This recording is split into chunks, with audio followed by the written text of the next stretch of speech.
Since the decline of the AAA gaming industry and the rise of indie studios, I have found myself increasingly drawn to their titles.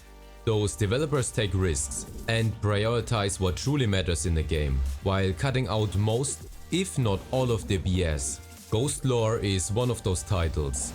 It initially released in early access on Steam some time ago and got its 1.0 release last year.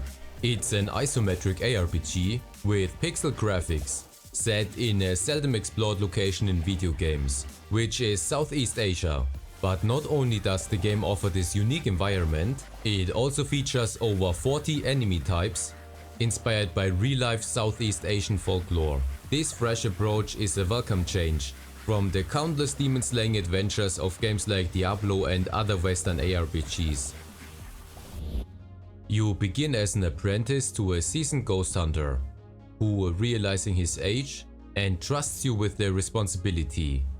From this point forward, you undertake various missions, aimed at aiding the inhabitants of Seaport and the surrounding islands.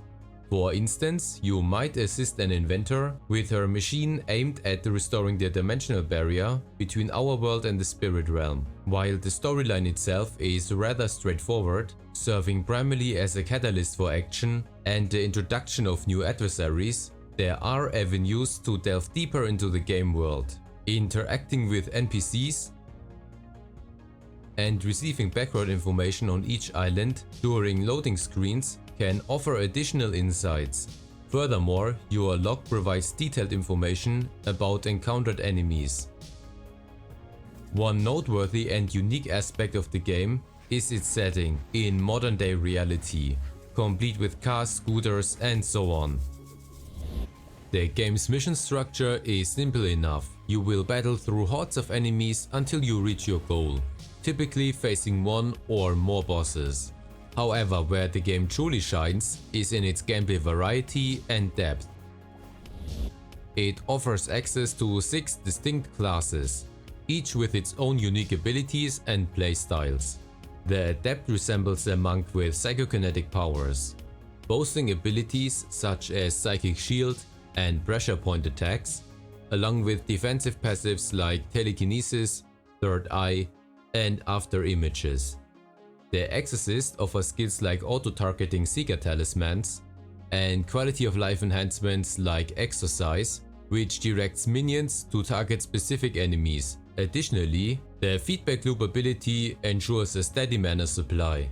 The Geomancer class serves as the game's mage or shaman, wielding elemental abilities such as Fireball, Ice Trap, and Thunderstorm, along with passives that enhance these elemental powers.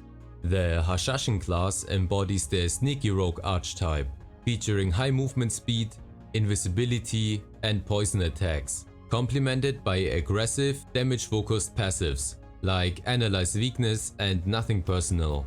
The Feral class is unique, described as fighters imbued with blood magic. Their abilities include throwing shards of blood and dealing increased damage at lower health, along with top-tier defensive passives.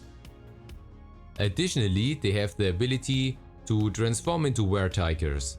Finally, the Sentinel class is more straightforward. Their abilities include chakrams, summoning crows and leopards, and enhancements to range damage.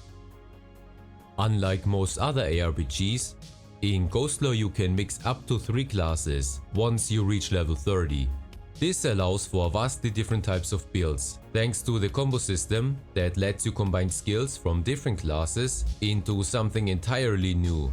Initially, the combinations are limited, but as you level up and unlock more skill slots, the possibilities become expansive, and those skill modifiers and class bonuses can affect any type of skill, regardless of your class. So, for example, the Monsoon skill, which is a blend of Dervish and Force Pull, can benefit from passive bonuses from all 3 classes. This mixing and matching process brought me a lot of enjoyment through trial and error. It was really fun discovering what works best and how to maximize my setup. The skill system would need a whole video in and of itself to explain everything going on here. But one outstanding feature I still have to mention are the trigger skills. such as trigger on crit, movement skill and kill. It's such an easy to implement feature I wish many more ARPGs had. It allows for some wild combinations and enhances quality of life by automating certain skill activations, like maintaining temporary buffs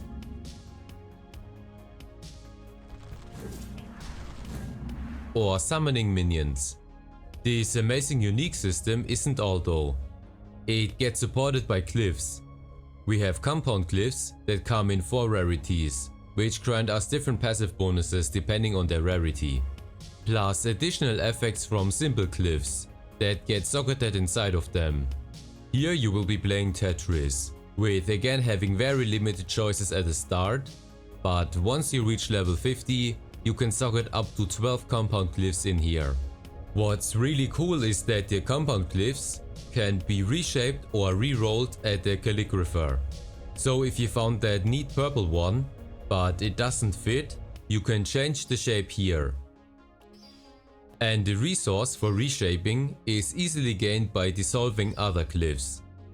Currently there are 5 item slots available, with the same 4 rarities as the compound glyphs, with purple being the best. Although the stats are somewhat generic at the moment, one item can have a lot of them on it, if you include enchants and sockets, so the build variety is still there.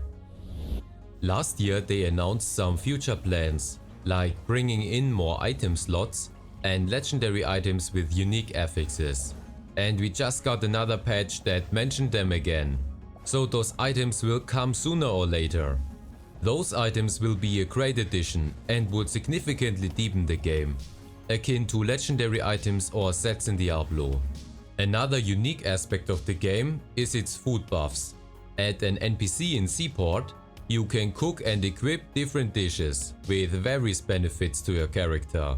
This list refreshes over time, with benefits becoming stronger as your level increases. And those buffs remain permanent, as long as they are in your food bonus slot equipped. Lastly, before I forget, the game also offers a basic transmog system at the stylist, allowing you to change the color of your hair and items. After completing the main story, you will unlock the Institute of Paranormal Studies, a convenient hub that gathers essential NPCs like the blacksmith, jeweler and calligrapher in one place.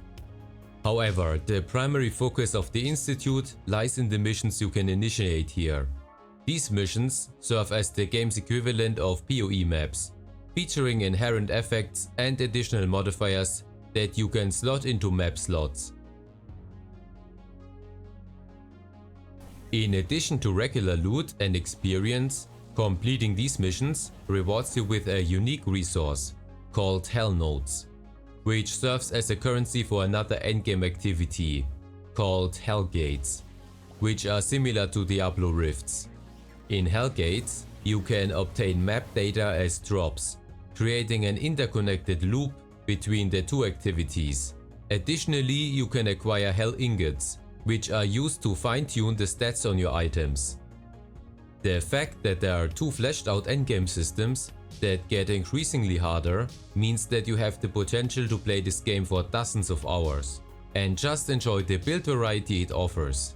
Plus, the level cap is 50 in regards of skill and glyph slots, but I think it doesn't have a real level cap. Every level over 50 works like Paragon levels in Diablo, where you get increases to your HP and mana points. There is still some smaller stuff I could mention, like for example during missions you may encounter a golden lady who functions similar to a pylon from Diablo, granting you different buffs or even sending you to a treasure room, where you can enchant an additional stat on one of your items. But let's talk about the graphics now. They offer a refreshing change. Unlike many indie games that resort to asset flips, this one presents handcrafted beautiful pixel art, adding further charm to the game. However, there is a slight issue with the camera being somewhat zoomed in, resulting in visual clutter when multiple skills are activated.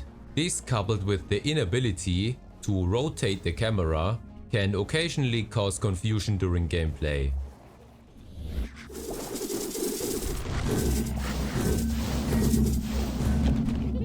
The sound design for both your attacks and enemies lacks depth and impact, making it perhaps the weakest aspect of the game that could benefit from some reworking.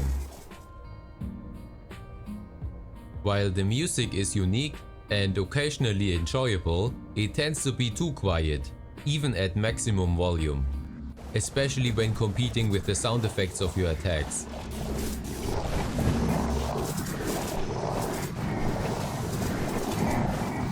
The various sounds blend together and seem to clash, sometimes even overwriting each other. Additionally, when enemies die, they emit a popping sound, which can be amusing but further muddles the overall sound quality. It would be really preferable if there were an option to disable the popping sound for better clarity. If you are seeking a unique ARPG with a good amount of content and variety, leaning towards the casual side, and that you can even play on very low hardware, then Ghostlore is worth a try. You can truly sense the developer's passion in this title, and I'm hopeful for more content and future releases of similar quality. Additionally, it's worth noting that Ghostlore supports up to 4 players in split-screen mode, a rarity in today's gaming landscape, particularly for ARPGs. And this game even has integrated mod support in the Steam Workshop, which can help a lot with the longevity of the game. I would rate this game somewhere between 7.5 and 8 out of 10. With a bit more variety in items and perhaps a zoom function, it could easily reach a 9 out of 10. Share your thoughts on the game, and if you're interested, I can create more videos including builds and guides for Ghostlore. So let me know what you think.